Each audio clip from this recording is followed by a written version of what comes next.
올해가 종교개혁 503주년입니다. 종교개혁가 마르틴 루터가 1517년 10월 31일 독일 비텐베르크 성벽교회에 95개 조의 반박문을 붙인 것이 도화선이 되어서 부패하고 타락한 교회를 새롭게 하자는 종교개혁이 시작되었습니다. 이를 기념하여 세계 개신교회는 10월 마지막 주일을 종교개혁주일로 지키고 있습니다. 종교개혁의 후예인 우리들은 종교개혁의 정신을 기억하고 지금 여기에서 교회와 신앙을 새롭게 할 다짐을 해야 할 것입니다. 원래 루터는 법학도였다고 합니다. 그의 꿈은 법관이 되는 것이었습니다. 그런데 1505년 7월 어느 날 고향집을 방문한 다음 학교로 돌아오는 길에 그는 큰 폭우를 만납니다. 그리고 무시무시한 벼락이 그가 서 있는 바로 옆에 떨어지는 사건을 경험합니다. 루터는 하늘의 무섭고도 신비로운 힘을 느꼈습니다. 그는 땅에 엎드리면서 광부들의 수호 성인인 아나를 부르며 기도했다고 합니다. 성 아나여, 저에게 힘을 주소서. 저는 수도사가 되겠습니다. 아버지의 반대에도 법학도의 길을 포기하고 어거스틴 수도회의 수도사가 되었습니다. 그리고 사제가 되었어요. 사제가 된 이 루터에게 수도원장은 정식으로 신학을 공부하라고 지시했습니다. 당시 중세 로마 가톨릭은 믿음과 선행으로 구원을 받는다고 가르쳤습니다. 이 때문에 루터는 선행을 통해 구원에 이르기를 애썼습니다. 그런데 아무리 금식하고 고행하며 선행을 해도 구원의 확신을 가질 수가 없었습니다. 루터가 생활하던 그 수도원의 숙소 창문에서 보면 저 멀리 공동묘지가 보이는데 루터는 그 공동묘지를 바라보며 끊임없이 번민하고 기도했다고 합니다. 내가 주님 앞에 갔을 때 내가 어떤 존재로 서게 될까? 그러나 그는 자신이 죄인이라는 생각에서 벗어날 수가 없었다고 합니다. 가톨릭은 죄를 지으면 사제에게 가서 신부 앞에서 고해성사를 해야 하지요. 루터는 공부를 하다가도 혹은 기도를 하다가도 자기의 죄가 생각나면 신부에게 쫓아가서 죄를 아뢰곤 했답니다. 하루에도 몇 번씩 찾아오니까 고해성사를 진행하던 신부가 견딜 수가 없어서 루터에게 부탁을 합니다. 제발 죄를 좀 모았다가 가져오면 안 되겠니? 그렇게 철두철미하게 회개했지만 루터는 구원의 확신을 가질 수가 없었습니다. 신학 공부를 마치고 그는 비텐베르크 대학의 교수가 되는데 학생들에게 시편과 갈라디아서와 로마서를 가르치게 되었습니다. 이 강의가 그가 성경을 새롭게 보는 계기가 되었다고 합니다. 어느 날 교황청이 있는 로마를 방문할 기회가 생겼습니다. 로마에 가면 계단 성당이라는 곳이 있습니다. 로마의 콘스탄틴 대제의 어머니는 아주 독실한 신자였다고 해요. 이 어머니가 황제인 아들에게 부탁을 합니다. 예루살렘에 가면 빌라도의 계단이라는 것이 있다. 이 빌라도의 계단은 예수님이 재판을 받았던 계단인데 그 계단을 그대로 옮겨서 로마에다가 좀 갖다 주면 안 되겠니? 황제니까 그대로 합니다. 그대로 로마로 옮겨와서 그 계단을 중심으로 성당을 지었습니다.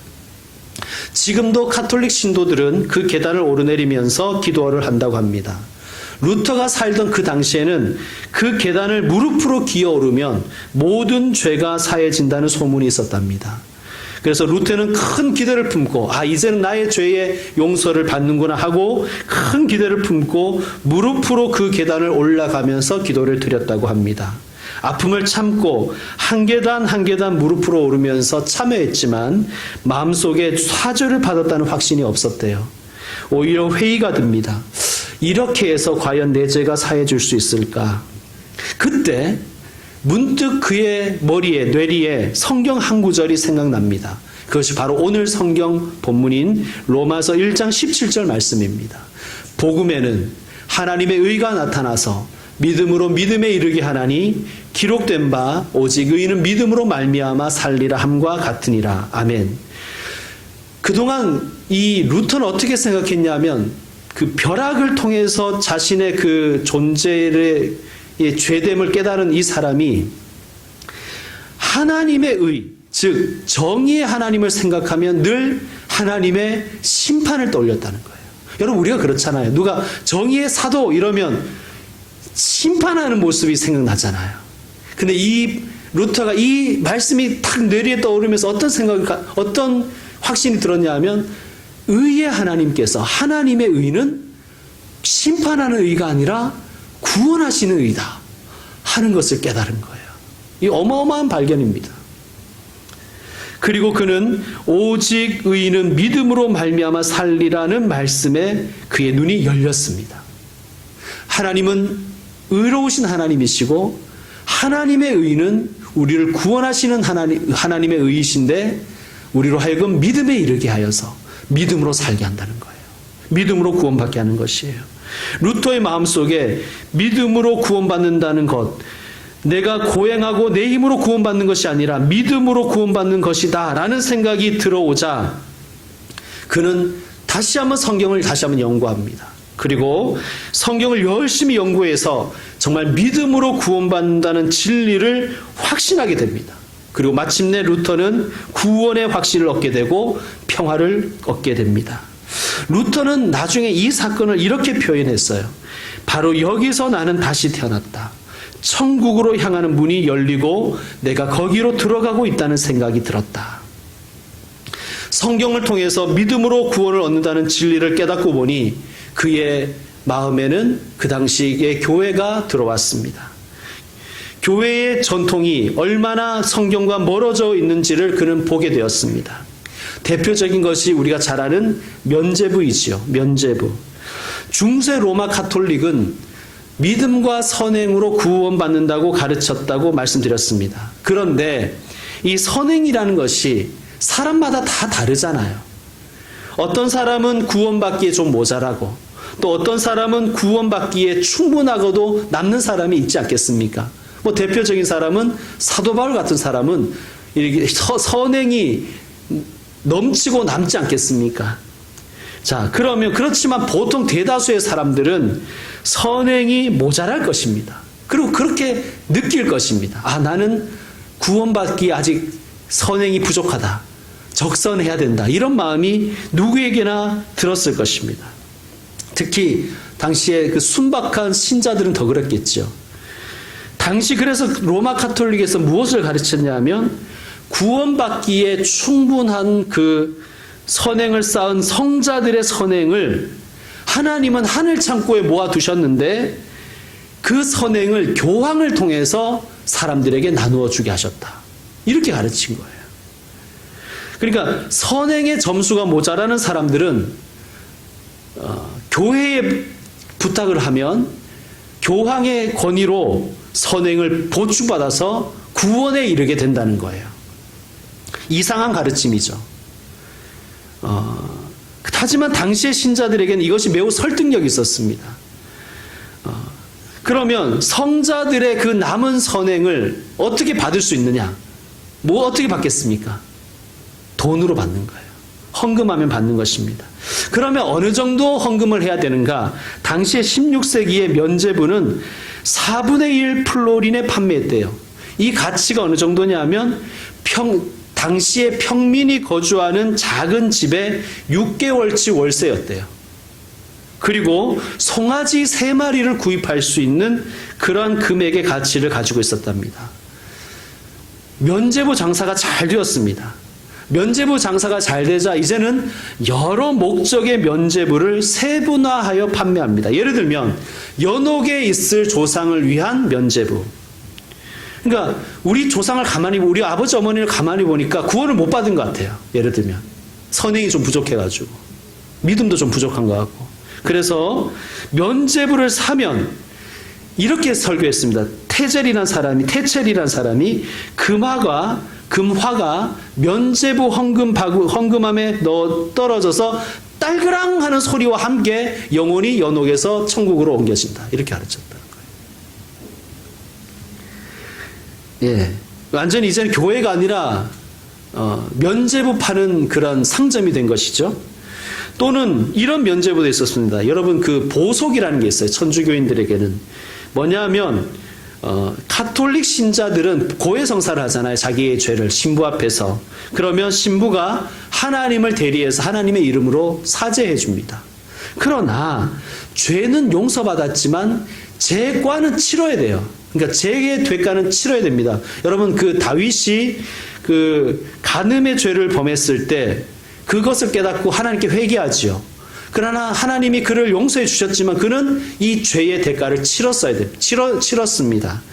마찬가지로 죄를 사해 준 다음에 그 죄가를 대신해서 보속을 줍니다. 예를 들어 뭐 주기도문을 100번 외워라. 뭐 구제금 얼마 내라. 이런 보속을 주는데 여기에서 이걸 착안해서 보속을 면제해 주는 면죄부를 판매한 거예요. 그러니까 정확하게 말하면 면죄가부죠. 그러니까 면벌부라고 합니다. 벌을 면제해 주는 면죄부죠. 자, 이런 식으로 여러 가지 면죄부를 만들어서 사람들에게 팔았습니다. 그리고 그러니까 한 가정에 면죄부 하나만 사면 되는 게 아니라 한 가정이 여러 개의 면죄부를 사야 되는 거예요. 장사가 됐겠죠. 교황이 엄청나게 돈을 벌었습니다. 이 막대한 자금이 왜 이렇게 필요했냐 하면 당시에 성 베드로 성당이라는 어마어마한 성당을 짓고 있었거든요. 막대한 자금이 필요했습니다. 또한 당시의 교황은 우리가 좀 들어봤던 교황인데 레오 10세라는 교황입니다. 이 사람하고 누구하고 관계가 있습니까? 레오 10세는 우리가 잘 아는 레오나르도 다빈치, 미켈란젤로, 또 라파엘로에게 교황청을 화려하게 꾸미도록 예술을 진흥시킨 교황이에요. 여러분 예술은 너무너무 좋은 것인데 돈이 많이 필요하잖아요.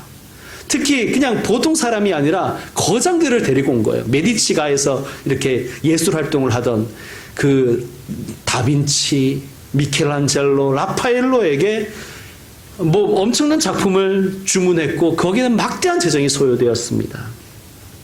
자, 이러니까 면죄부 판매에 더 열을 올리는 거예요. 루터가 이 면죄부에 붕괴한 것입니다. 95개조의 항의문을 내걸고 우리 면죄부에 대해서 토론해보자라고 제안을 한 거예요. 그러니까 95개조의 반박문의 내용을 요약하면 세 가지입니다. 우리가 잘 알고 있는 이게 종교개혁의 정신이에요. 오직 성경, 오직 은혜, 오직 믿음. 오직 성경, 오직 은혜, 오직 믿음. 한번 따라해 볼까요? 오직 성경, 오직 은혜, 오직 믿음. 제가 오직 하면 여러분 그 다음 말 하는 거예요. 처음엔 성경이고 그 다음에 은혜고 믿음입니다. 오직, 오직, 오직. 예, 종교개혁의 후예들은 이 정도는 알고 있어야 되는 거예요. 자, 오직 성경입니다. 이게 뭐냐면 성경이 최고의 권위를 가진다는 거예요. 이게 종교개혁의 정신입니다. 왜 이게 중요하냐면 당시 로마 가톨릭은 교회의 전통과 관습, 교회 법과 성경을 동일한 권위로 봤습니다.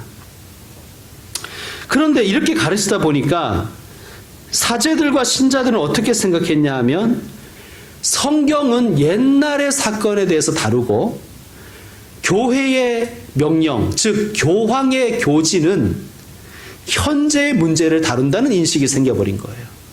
여러분, 우리가 다 현재가 더 중요하잖아요. 사실 과거도 중요하고 미래도 중요한데 사실은 지금이 더 중요한 거잖아요. 그러다 보니까 교황의 교지가 사실상 성경 위에 있게 되는 결과를 초래하는 거예요. 또 하나, 성경보다 교황의 권위가 더 높아진 것은 대부분의 신자들이 성경을 몰랐기 때문입니다. 당시의 성경은 오직 라틴어로만 기록되어 있었어요. 그리고 설교도 라틴어로만 했습니다. 그러니까 글을 모르는 사람들이 대부분이었던 그 시대에 심지어 라틴어로 설교를 하니까 아무도 못 알아듣는 거예요. 그들이 그저 성경에 대해서 이야기를 알 수 있는 방법은 그 성당 안이나 성당 뜰에 세워진 그 조각상들이나 그림을 보면서 성경의 내용을 대충 짐작하는 거예요. 아, 그렇겠구나. 짐작만 하고 오직 교황의 교지만 받들게 되는 거예요. 여러분, 그래서 마틴 루터는 오직 성경이라는 이 중요한 진리를 전에서 교회를 새롭게 하기 위해서 아주 중요한 일을 했는데 그가 바로 한 일이 성경을 자국어인 독일어로 번역하는 작업을 했습니다. 그리고 때마침 그때 금속 활자 인쇄술이 개발되는 것이죠. 그래서 루터가 그 번역한 독일어 성경이 독일 전역에 급속도로 퍼지게 됩니다. 그리고 이 사업이 유럽 전역에 자극과 영향을 주어서 각 나라가 자국어로 성경을 번역하는 활동이 일어나게 되는 것이죠. 여러분, 교회가 새로워져야 됩니다. 그런데 교회가 새로워지려면, 우리의 신앙이 새로워지려면 우리가 오직 성경이라는 이 종교개혁의 정신을 회복해야 될 줄로 믿습니다. 개신교회는 개혁된 교회라는 뜻입니다. 개혁된 교회는 계속해서 개혁해야 됩니다. 1517년에 개혁된 걸로 만족하는 것이 아니라 계속해서 끊임없이 새로워져야 되는데 그 기준이 뭐냐? 무조건 막 새로워지는 게 중요한 게 아니라 그 기준이 바로 성경이라는 거예요. 성경. 그러므로 여러분, 우리는 성경을 읽고 성경을 묵상하고 성경의 가르침에 나와 교회를 비추어서 점검하고 계속해서 교회를 개혁해 나가야 되는 것입니다. 여러분, 우리가 운전할 때 내비게이션에다가 목적지를 설정하고 운전하잖아요. 마찬가지로 성경은 우리가 하나님의 나라에 이를 수 있도록, 우리가 하나님의 나라를 살 수 있도록, 하나님의 나라를 이루어 갈 수 있도록 우리의 길을 인도하는 영적인 내비게이션입니다. 인간이 만든 내비게이션 오류가 있지만 하나님이 만드신 내비게이션인 이 성경은 우리를 구원과 성화로 또 교회를 개혁의 길로 인도하는데 정확무한 것임을 우리는 믿고 있습니다. 여러분, 성경을 보면 이런 말씀이 있죠. 믿음은 들음에서 나며 들음은 그리스도의 말씀으로 말미암느니라. 아멘. 그리스도의 말씀이 믿음의 시발점입니다. 개혁의 원동력입니다. 그러므로 우리는 개신교인이라는 것을 알고 개혁된 교회답게 개혁하는 교회로서 나가야 될 줄로 믿습니다. 오직 성경이라는 이 종교개혁의 정신을 기억하는 저와 여러분이 되셔야 할 것입니다. 이어서 생각할 종교개혁의 정신은 오직 은혜 그리고 오직 믿음입니다. 여러분, 은혜란 무엇일까요? 은혜란 무자격자에게 주어지는 하나님의 호의입니다. 우리는 자격이 없어요. 그래서 우리에게 필요한 것이 오직 은혜입니다. 하나님의 사람은 먼저 나는 하나님의 사랑을 받을 자격이 없다는 것을 인식해야 됩니다. 마틴 루터가 이런 경험을 했대요. 아무리 애를 써도 자기의 힘으로는 죄에서 벗어날 수가 없더랍니다. 죄에서 벗어나기 위해서 수도 생활을 한 거예요. 죄를 안 지으려고. 근데 수도 생활을 하면서 자기의 마음속에 정욕과 미움과 시기심과 질투심이 막 끌어오르는 것을 그가 발견합니다. 아, 나는 악한 존재로구나. 내가 전적으로 타락했구나. 그럼 이 악한 죄인, 전적으로 타락한 인간이 구원받을 수 있는 가능성이 무엇일까? 그가 발견한 것이 바로 하나님의 은혜인 것입니다. 하나님의 은혜밖에 없구나. 하나님께서 무자격자인 나를, 이 악한 나를 사랑하셨구나. 그가 그것을 깨달은 거예요. 여러분, 성경에 보면 이런 말씀이 있죠. 우리가 아직 죄인 되었을 때에 그리스도께서 우리를 위하여 죽으심으로 하나님께서 우리에 대한 자기의 사랑을 확증하셨느니라. 로마서 5장 8절 말씀입니다. 예수님의 십자가는 우리를 향하신 하나님의 사랑의 고백입니다. 내가 너를 이처럼 사랑한다. 내가 너를 이처럼 사랑하여 독생자를 주었다. 그때 인간이 어떤 상황이었습니까? 하나님이 우리를 사랑했던, 내가 너를 이처럼 사랑한다 하셨던 그 사랑할 때 우리 인간들은 죄인이었습니다. 바로 여기에서 출발해야 되는 것입니다. 내가 아직 죄인 되었을 때, 내가 착한 일을 했을 때가 아니라 내가 죄인 되었을 때 하나님께서 나를 사랑하셨다. 바로 여기에서 출발해야 믿음인 것입니다. 내가 착하기 때문에, 내가 다른 사람보다 선행을 많이 해서, 혹은 내가 유능해서, 내가 자격이 있어서 예수님이 나를 위해 십자가 지셨다가 아니에요. 사랑에는 이유가 없다는 말이 있지요. 상대의 외모 혹은 재력, 상대의 능력 때문에 사랑한다면 외모나 돈이나 능력이 사라지면 어떻게 되는 것입니까? 무조건적인 사랑이 진짜 사랑이에요. 그런데 인간은 이런 사랑을 할 능력이 없습니다. 왜냐하면 우리의 사랑도 타락했기 때문입니다. 그러므로 오직 하나님만 우리를 그렇게 사랑할 수 있고 그렇게 사랑하시는 거예요. 이것이 아가페 사랑입니다. 은혜라는 것은 받을 자격이 없는 자에게 주어지는 선물입니다. 선물을 우리에게 주신 거예요. 그러면 우리가 어떻게 해야 됩니까? 오직 은혜로 우리에게 선물을 주신 거예요. 그럼 어떻게 해야 됩니까? 여기에 필요한 것이 바로 오직 믿음입니다. 우리는 그 선물을 받는 방법은 믿음인 것입니다. 내가 죄인 되었을 때 하나님께서 나를 사랑하사 나를 위해서 예수님을 보내주셨고, 나를 사랑하사 나를 위해서 나를 대신하여 예수님께서 죽으셨다는 이 진리를 오직 믿고 받아들이면 되는 것입니다. 은혜를 선물로 알고 받아들이는 것, 이것이 바로 믿음입니다. 여러분, 이 시간 한번 우리가 잘 알지만 따라해 봅시다. 나는 죄인입니다. 나는 악합니다. 그럼에도 불구하고 하나님이 나를 사랑한다고 말씀하셨습니다. 나는 이 사실을 전적으로 믿고 받아들입니다. 나를 대신하여 예수님이 십자가에 못 박혀 죽으셨습니다. 이 사실을 전적으로 믿고 받아들입니다. 예수님의 의, 하나님의 뜻을 온전히 이루신 그 의를 나에게 주셨습니다. 이 사실을 제가 완전히 믿고 받아들입니다. 예, 오직 믿음입니다. 우리 세 가지를 배웠죠? 오직 성경, 오직 은혜, 오직 믿음. 종교개혁의 정신이에요.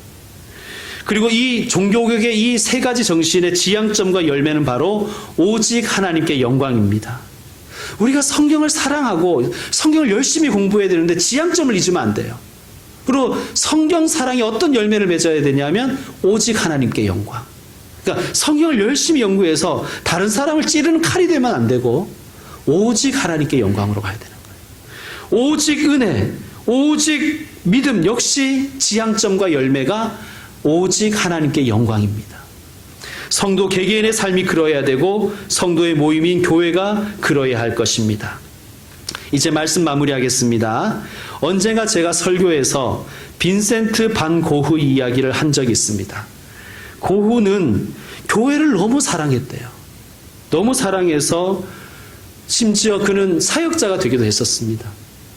그런데 그는 교회에 실망했고 그 실망감이 별이 빛나는 밤이라는 그 유명한 작품에서 불 꺼진 교회로 표현되었습니다. 그는 나중에 이런 편지를 남겼습니다. 종교가 간절할 때 나는 교회에 가기보다 차라리 밖으로 나가 별을 그렸다. 여러분, 종교개혁 전에 로마 카톨릭, 중세 로마 카톨릭 이러면 어떤 이미지가 떠오르십니까? 우리가 너무 많이 배워서 딱 이미지가 있죠. 부패, 타락, 면죄부. 이 이미지가 확 떠오르잖아요. 그러면 한국 교회 하면 사람들에게 어떤 이미지가 떠오를까요? 2019년 온라인에서 한국 교회에 관한 그 내용을 분석한 빅데이터를 분석한 것이 2020년 1월에 발표가 되었어요. 그러니까 2019년 동안 한국 교회 하면 사람들은 어떤 이미지를 떠올렸을까? 이 빅데이터를 분석한 게 발표되었는데 무엇일까요? 오직 믿음, 오직 성경, 오직 사랑 뭐 이런 게 아닙니다. 네 가지였습니다. 전광훈, 명성교회 세습, 그리고 동성애, 신천지였습니다. 이 신천지는 주로 신천지 교인들이 신천지 옹호하려고 댓글 다른 거기 때문에 이건 재놓고, 한국 교회 하면 한국 사람들은 어떤 이미지를 갖느냐? 전광훈, 세습, 동성애라는 거예요. 여러분, 충격적이지 않습니까? 전 충격받았습니다. 교회 하면 믿음, 소망, 사랑 이런 걸 생각해야 돼요. 아니면 뭐 예배, 정의, 뭐 은혜, 목사 뭐 이런 걸 떠오르는 게 아니라 사람들은 한국 교회 이러면 전광훈을 떠올렸다. 동성애를 떠올렸고 뭐 반대하는 그런 동성애. 그다음 세습 이걸 딱 떠올렸다는 거예요. 여러분 고우가 당시에 자기가 살던 교회에 실망한 것처럼 지금 세상은 우리 한국 교회, 한국 사회는 교회에 대해서 실망을 넘어서 절망하고 있습니다. 여러분, 우리는 종교개혁의 후예들이죠. 오직 성경, 오직 은혜, 오직 믿음이라는 이 종교개혁의 정신을 우리가 잃어서는 안 될 것입니다.